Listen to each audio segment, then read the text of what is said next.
Hello everyone, dear trainees. आज मैं उपस्थित हुआ हूँ सेकेंड यूनिट की समरी को लेकर।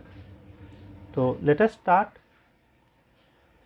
एज यू नो कि हमारी यूनिट सेकेंड है play. What do you mean by play? Dear trainees, खेल एक स्वाभाविक प्रवृत्ति है जिसमें बच्चों के उत्साह, आनंद, आत्मविश्वास, प्रसन्नता आदि को गुणों का विकास होता है। एक नेचुरल इंस्टिंक्ट है। Is it clear?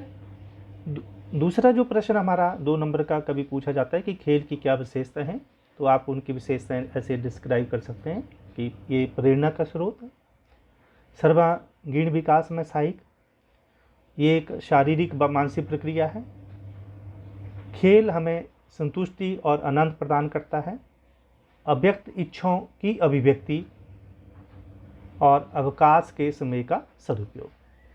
तो ये 5-6 पॉइंट आप बना सकते हैं। प्रेरणा का स्रोत, सर्वांगीण विकास, शारीरिक व मानसिक प्रक्रिया, संतुष्टि और आनंद, अव्यक्त इच्छाओं की अभिव्यक्ति और अवकाश के समय का सदुपयोग। Is it clear?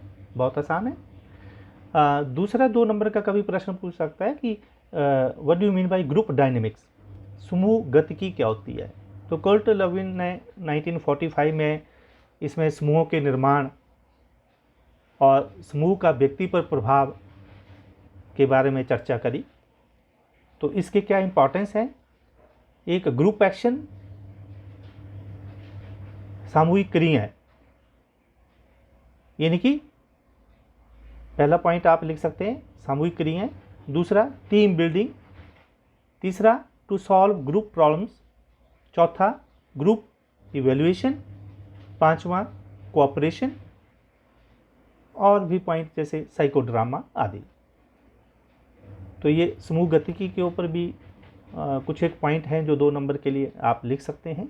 इसके बाद अगर हम समूह की टाइप्स की बात करें, समूह हम 3 प्रकार से हमने समझा है। एक primary versus secondary, formal versus informal, और इन ग्रुप वर्सेस आउट ग्रुप। आपको याद होंगे प्राइमरी ग्रुप कौन सा होता है? परिवार, जैसे परिवार एक प्राइमरी ग्रुप है।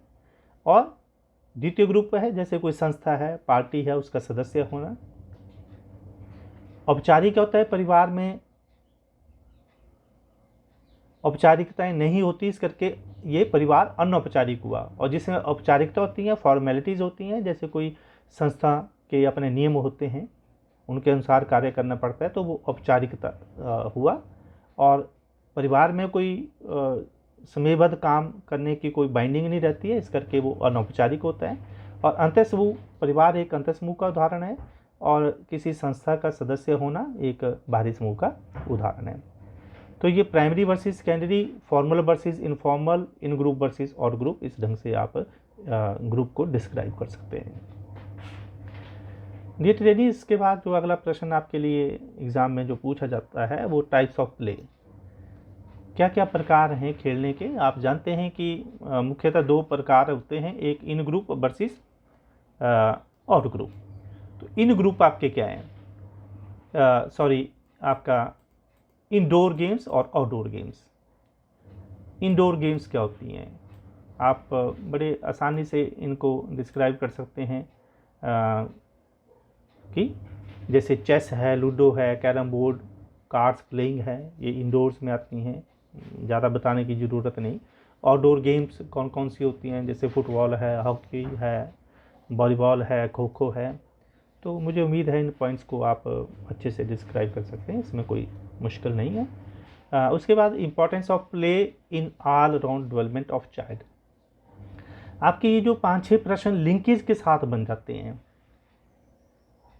कि साइकोलॉजी का जो टॉपिक बनता है कि लिंकेज क्या है हमारा ऑल अराउंड पर्सनैलिटी डेवलपमेंट से प्ले का, कि यानी कि इनका फिजिकल डेवलपमेंट में क्या रोल है, एक प्रश्न आपको ये बन जाएगा। सोशल डेवलपमेंट में क्या रोल है, इमोशनल डेवलपमेंट में क्या प्ले का क्या रोल है, मॉरल डेवलपमेंट में या लैंग्वेज की डेवलपमेंट में क्या रोल है। तो डियर ट्रेनीज, आप जानते हैं कि ये अलग अलग पॉइंट्स के आपको एक 7 नंबर का कंप्लीट क्वेश्चन पूछा जा सकता है। एक शारीरिक विकास, दूसरा मानसिक विकास, तीसरा आपका संवेगात्मक विकास, चौथा आपका सामाजिक विकास, पाँचवा आपका भाषा का विकास, छठा आपका इंटेलेक्चुअल डेवलपमेंट का, बौद्धिक विकास का, मॉरल डेवलपमेंट का, क्रिएटिव डेवलपमेंट का या स्किल डेवलपमेंट का आदि प्रश्न ये पूछे जाते हैं। तो ये physical, mental, social, emotional, moral, ये मुख्यतः प्रश्न आपको बनेंगे। तो मुझे उम्मीद है इस लिंकेज को आप अच्छे से डिस्क्राइब करने में सक्षम हैं। उसके बाद खेल के सिद्धांत के ऊपर प्रश्न पूछा जाता है और उसके पॉइंट्स जैसे उनका हम जिक्र करें, अनिवार्यता है, संगठनकर्ता, तीसरा नियोजन, चौथा व्यापकता एवं निर्धनता, पांचवा आपका नियम पालन, छठा उचित व्यवस्था, उसका आर्थिक पक्ष, पुरस्कार एवं प्रोत्साहन। तो इन सिद्धांतों पर जो खेल आधारित है, तो ये खेल के सिद्धांत की व्याख्या आप लोग कर लेंगे। उसके बाद एक प्रश्न और पूछा जाता है अक्सर कि एजुकेशनल प्ले क्या है या रिक्रिएशनल प्ले क्या है, मनोरंजनात्मक खेलों की बात करें या शैक्षणिक खेलों का जिक्र करें। तो ये प्रश्न भी आपको अक्सर पूछा जाता है। बहुत आसानी से आप इसको कर सकते हैं कि हमारे जो मनोरंजनात्मक खेल हैं वो कौन कौन से हैं। मनोरंजनात्मक खेल, रिक्रिएशनल या एजुकेशनल प्ले करके भी प्रश्न आपको पूछा जाता है। जैसे पहला पॉइंट आप करेंगे रेडियो सुनना, कहानी सुनना, अभिनयात्मक क्रियाएं, ड्रामा प्ले करना, कविता पाठ, अभिनयात्मक गीत, प्रयोगात्मक खेल, रचनात्मक खेल, बौद्धिक खेल, युद्धात्मक खेल। तो ये सारे के सारे हमारे रिक्रिएशनल भी हैं और एजुकेशनल भी हैं। मैं रिपीट कर रहा हूँ, रेडियो सुनना, कहानी सुनना, अभिनयात्मक क्रियाएं, कविता पाठ, अभिनयात्मक गीत, प्रयोगात्मक खेल या रचनात्मक खेल, बौद्धिक खेल या हमारे जैसे कुश्ती वगैरह आदि, फाइटिंग प्ले, युद्धात्मक खेल। तो ये डिफरेंट टाइप्स के हमारे रिक्रिएशनल प्ले हैं और ये एजुकेशनल हैं। तो उम्मीद है इस प्रश्न को भी आप अटेम्प्ट करने में सक्षम हैं। उसके बाद कभी कभी 2 मार्क्स का आपको पूछा जा सकता है, खेलों के चिकित्सीय लाभ क्या हैं, थेरेपेटिक यूज ऑफ प्ले। तो इसके भी पॉइंट्स आप ऐसे लिख सकते हैं कि मनोरंजनात्मक एवं संतुष्टि का साधन है खेल, नंबर 1। नंबर 2, मानसिक स्वास्थ्य के लिए आवश्यक हैं। तीसरा, ये अभिव्यक्ति का साधन है, अपने आप को एक्सप्रेस करने का एक अच्छा साधन है खेल। चौथा, शारीरिक प्रतिरोधक क्षमता का विकास होता है, रोग प्रतिरोध क्षमता बढ़ती है, योग की भावना का विकास होता है और संवेगात्मक स्थिरता का विकास। ये एक बहुत थेरेपेटिक यूज़ है प्ले का, जो इमोशनल स्टेबिलिटी इससे आती है। और इसके अतिरिक्त जो आपका क्रोध है, तनाव है, प्रतिबल है, स्ट्रेस है, दबाव है, चिंता है, अंतर्द्वंद, घुटन, कुंठा, उदासीनता, ये सारे आप थोड़ा सा मनोवैज्ञानिक शब्दों का प्रयोग करें, ये जितने भी विकार हैं उनसे मुक्ति मिलती है। तो मानसिक विकारों से मुक्ति मिलती है, ये इसका बहुत बड़ा खेल का चिकित्सीय लाभ है। जैसे खेल के मैदान में बच्चा फुटबॉल को किक करता है तो उसका गुस्सा, एग्रेशन वहाँ पे निकल जाता है, वहाँ पे ट्रांसफ़र हो जाता है। तो ये सारे शब्दों का आप प्रयोग कर सकते हैं, जो जितने भी साइकोलॉजिकल टर्म हैं, कि जो जितने भी मानसिक विकार हैं उनसे मुक्ति मिलती है, चाहे वो क्रोध हो, तनाव हो, प्रतिबल हो, दबाव हो, चिंता हो, अंतर्द्वंद हो, घुटन हो, कुंठा हो, उदासीनता हो। तो इन सब से मुक्ति खेल के द्वारा मिलती है, इसका बहुत बड़ा चिकित्सीय लाभ है। तो उम्मीद है इस तरह आप इस प्रश्न को अच्छे से प्रभावशाली ढंग से अटेम्प्ट करेंगे। उसके बाद ये ट्रेनिंग्स आपको पूछा जाता है, teachers role in organisation of sports activity. How are you going to organise play activities in your school. खेल के संगठन में एक अध्यापक की क्या भूमिका है। तो एक तो नंबर 1, खेल के समान अवसर देना, equal opportunity to all students. दूसरा, खेलों में विविधता, वेरिएशंस हो, अलग अलग प्रकार के खेल खिलाए जाएं। तीसरा, उचित निरीक्षण, उनका प्रॉपरली निरीक्षण किया जाए खेलों का। खेल सामग्री की व्यवस्थित करना बहुत इम्पॉर्टेंट है। वॉलीबॉल, बैडमिंटन, आपके ये सारी फैसिलिटीज़ बच्चों को मिलें, इसकी व्यवस्था करना। खिलाड़ियों का निष्पक्ष चुनाव करना एक अहम बात है कि जब भी खिलाड़ियों का बिना किसी पूर्वाग्रह के उनका निष्पक्ष चुनाव किया जाए, जिसमें जो टैलेंट है उसको वो अपॉर्चुनिटी मिले और उनका मूल्यांकन किया जाए, और खेल के लिए प्रॉपर टाइम टेबल बनाया जाए, उचित समय सारणी बनाया जाए, सहयोगात्मक कार्य, और इसके अलावा प्रोत्साहन की व्यवस्था की जाए कि जिससे बच्चे आकर्षित हों, एनकरेज हों, मोटिवेटेड हों, फील करें, उनको प्रोत्साहन मिलना चाहिए। तो ऐसी व्यवस्था एक अध्यापक स्कूल में रहकर खेलों के ऑर्गेनाइजेशन में करता है। मैं एक बार फिर से फटाफट रिपीट कर दूं। खेल के समान अवसर देना, नंबर 2 खेल में विविधता, नंबर 3 उचित निरीक्षण, नंबर 4 खेल सामग्री की व्यवस्था, नंबर 5 खिलाड़ियों का निष्पक्ष चुनाव, नंबर 5 मूल्यांकन, नंबर 6 उचित समय सारणी, सहयोगात्मक कार्य, प्रोत्साहन की व्यवस्था। Is it clear? ये ट्रेनिंग्स के अलावा और एक प्रश्न आपको ऐसे पूछा जा सकता है कि importance of play in physical और मोटर डेवलपमेंट, शारीरिक विकास में या गत्यात्मक विकास में खेलों का क्या महत्व है। तो इस तरह के पॉइंट आप बना सकते हैं कि शरीर के सभी अंगों का व्यायाम होता है। क्लियर? दूसरा, शारीरिक क्रियाओं पर नियंत्रण करना बच्चा सीखता है, कोऑर्डिनेशन बनाना आता है। तीसरा, मांसपेशियों की सुडौलता, मसल्स बनते हैं बच्चों के। इसके अलावा कौशलों का विकास होता है, डिफरेंट स्किल्स बच्चा सीखता है।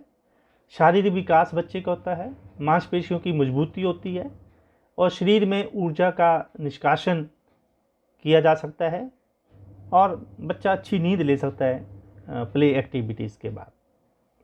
तो इस तरीके से ये महत्व हैं खेलों के हमारे, चाहे वो उससे व्यायाम हो जाता है, शारीरिक क्रियाओं पर नियंत्रण आ जाता है, मांसपेशियों की सुडौलता आ जाती है, शारीरिक विकास हो जाता है, मांसपेशियाँ मजबूत बनती हैं, शरीर में ऊर्जा का निष्कासन हो जाता है, और बच्चे को अच्छी नींद आती है। तो इस ढंग से पॉइंट्स आप बना सकेंगे, importance of play in physical and motor development. इसके अलावा मेंटल डेवलपमेंट में नंबर 1 प्रत्यक्षीकरण, नंबर 2 स्मरण शक्ति, नंबर 3 बुद्धि का विकास, चिंतन का विकास, कल्पना शक्ति का विकास, और तर्क शक्ति का विकास। ये सारे मानसिक पहलू हैं। इन पॉइंट्स को आप मानसिक विकास में एक्सप्लेन करेंगे, उसको डिस्क्राइब करेंगे। तो ये ट्रेनिंग इसी तरीके से संवेगात्मक विकास में खेलों का क्या महत्व है, संवेगों का अनुभव होता है, और दूसरा संवेगों पर नियंत्रण, अनुभव के बाद नियंत्रण, इमोशंस पे कंट्रोल करना सीख जाता है, संवेगों का अनुकरण करना, चारित्रिक विकास, और सहनशीलता का विकास। तो खेलों की इमोशनल मैच्योरिटी आती है, बच्चा कोऑपरेशन की भावना सीखता है और अपने गुस्से को कंट्रोल करना सीखता है, कभी हार को भी स्वीकार करना सीखता है। तो ये उसको विभिन्न सांवेगिक अनुभव होते हैं और उन पे नियंत्रण करना सीखता है। ये बहुत बड़ा इसका खेल का फ़ायदा है संवेगात्मक विकास में। उसके बाद सामाजिक विकास में भी, सामाजिक विकास में एक दूसरे से संपर्क में आते हैं बच्चे, खिलाड़ी, खेल के भावना उनमें पैदा होती है और बच्चा सामाजिक भूमिका निभाना सीखता है। उसमें सहानुभूति की भावना का विकास होता है, सहनशीलता का विकास होता है और भाईचारे का विकास होता है। तो ये सामाजिक विकास में इस तरह के पॉइंट्स आप लिख सकते हैं। ये ट्रेनिंग इसके अलावा कभी क्रिएटिव डेवलपमेंट के बारे में भी पूछा जा सकता है, तो बड़ी कॉमन सेंस के साथ आप उनके भी पॉइंट आप बना सकते हैं कि सृजनात्मक विकास क्या होता है। सृजनात्मक होता है कि कुछ नए विचारों को शामिल करना या समस्याओं का समाधान नए तरीके से करना। तो नंबर 1 आप लिख सकते हैं सृजनात्मक विचारों का उपयोग। नंबर 2 नए नए तरीके खोजना। नंबर 3 अवकाश के समय का सदुपयोग। और ऐसे क्रिएटिव एक्टिविटी से बच्चों को में आनंद की अनुभूति, इस तरीके से पॉइंट्स आप जनरेट कर सकते हैं और उनको एक्सप्लेन कर सकते हैं। और डियर ट्रेनिंग्स, एक अलग से प्रश्न की खेल में सामाजिक या आर्थिक भिन्नताएं होती हैं, उनका क्या प्रभाव पड़ता है या उनका क्या रोल है, तो इसको भी बड़ी कॉमन सेंस के साथ आप बना सकते हैं कि जो सोशियो इकोनॉमिक फैक्टर्स हैं वो कैसे प्रभावित करते हैं। एक तो वातावरण में भिन्नता ये प्रभावित करती है, अलग अलग इन्वायरमेंट के बच्चे आते हैं। निर्धनता, गरीबी, ये भी प्रभावित करती है। लैंगिक भिन्नता, लड़के और लड़कियों के खेलों में भिन्नता देखने को मिलती है। ये भी जेंडर डिफरेंसेस खेल में देखने को मिलते हैं, ये भी प्रभावित करते हैं। और मानसिक दृष्टिकोणों में भिन्नता और जो हमारे मेंटल एटीट्यूड हैं उसकी भिन्नता की वजह से भी इनके ऊपर प्रभाव पड़ता है। तो इस तरीके से सोशियो इकोनॉमिक फैक्टर्स भी आप डिफरेंसेस के उनको एक्सप्लेन कर सकते हैं, ऐसे पॉइंट्स आप बना सकते हैं। तो बहुत ही आसान सी यूनिट हमारी है, लेकिन याद रखें कि देखने में आसान लगती है, लेकिन आपकी वोकैबुलरी होनी चाहिए, आपको प्रभावशाली पॉइंट्स बनाने आने चाहिए और जो कि लॉजिकल लगें। देखने में आसान लगती है, केवल लिखने में मुश्किल हो जाती है कि हमें पॉइंट्स नहीं मिलते, इस करके हमने सारे पॉइंट्स यहाँ पर इकट्ठे किए हैं। तो उनके एक बार गो थ्रू आप हो लें ताकि आप अच्छे ढंग से, प्रभावशाली ढंग से एग्ज़ाम में इनको लिख सकें। तो इस यूनिट में इतना ही। Thank you very much.